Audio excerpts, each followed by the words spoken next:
زه چې ډېر غوسه شمه نو زه یم چې دا د نه سړي زامن دي.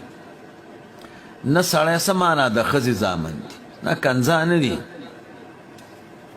ښځه خو نه سړی که نه، بچی چې پیدا کېږي نو د مور او د پلار دواړو نه ښه، نو کله کله دا د بچي خوی پلار ته لاړ شي او کله کله د بچي خوی چا ته لاړ شي؟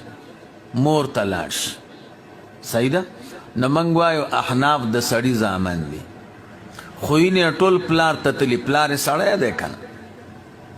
او اهل الحدیث د نه سړي زامن دي، کنځا نه کوم ګوره، ځکه نه سړی خو یې مور ده که نه، نو دوی د مور طرف ته خویونه هغې طرف ته تلي.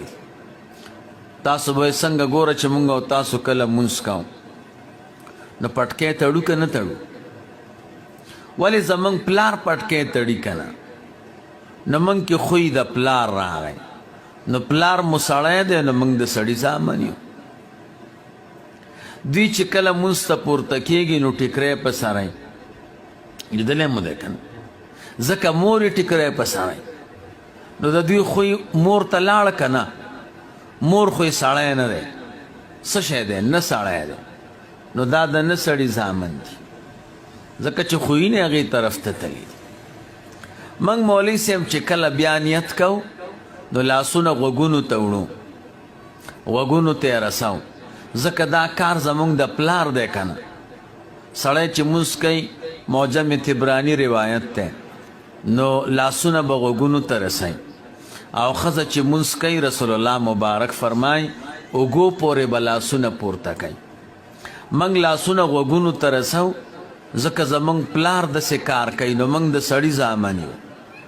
او دوی لاسونه کوم ځای پورې پورته کوي؟ اوږو پورې.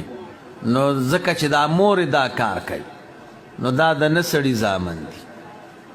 بیا چې کله موږ او تاسو مونځ کوو نو موږ د نوم نه لاندې یا نوم د پاسه لاس ږدو، فکر مو دی که نه، ځکه دا کار زموږ پلار کوي که نه. او دوی په سینه لاسونه ږدي، ولې دا کار یې مور کوي.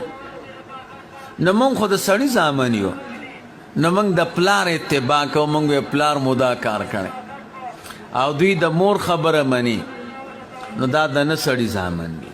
زما ټوله غوسه سړي او نه سړي دې الفاظو باندې سړوم او ختموم، او دا کنځا نه کوم. الحمدلله دا مې ورته صحیح خبره وکړه.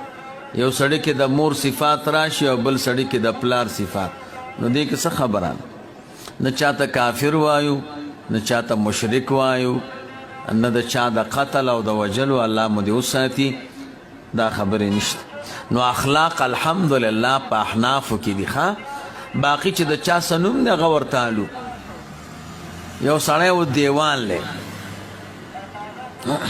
دیوال ته دیوال وایي، نو دا کنځلې دي. موږ دیوال ته دیوال وایو، پکې ته پکې وایو، بسترې ته بستره وایو، کتاب ته کتاب وایو، موبایل ته موبایل وایو.